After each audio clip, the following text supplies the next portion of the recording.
Georgia is in a dire energy crisis due to data centers of our own making. Let me correct that, of the making of Georgia Power. Let's talk about how data centers will affect your power bill. I know how to read a room, and so does Georgia Power. And what Georgia Power is seeing is fury, anger, and frustration over electricity bills that are the size of car payments. The short answer is they won't.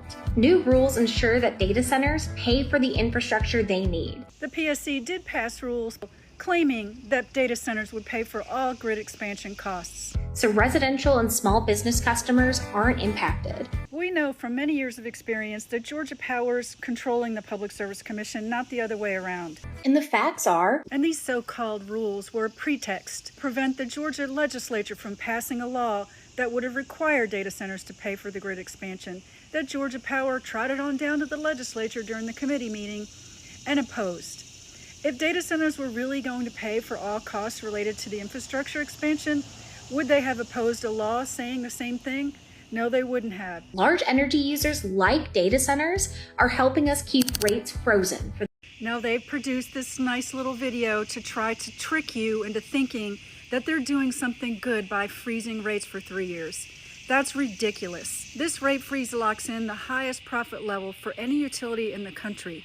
That was going to be reduced this fall since Plant Vogtle, the only nuclear power plant built in this country in 30 years, was finished last year. And we were paying artificially high rates because of the huge business risk that Georgia Power undertook building that plant. You heard that right. They got to take huge risks at our expense, and now that we want to have normal profits, which would reduce electricity bills 20 to 30%, no can do, we're gonna freeze rates for you.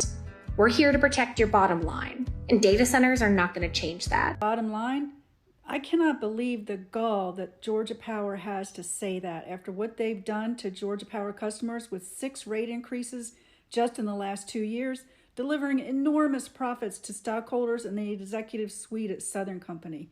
Well, we're not fooled. And here's what you can do about it. You can get even. There are 2 commissioners up for election this November, Commissioner Fitzjohnson and Commissioner Eccles. Just vote out the incumbents because they're the reason your electricity bill is the size of a car payment. The only way to stop Georgia Power's exploitation and the failure of the Public Service Commission is to vote. The power is literally in your hands.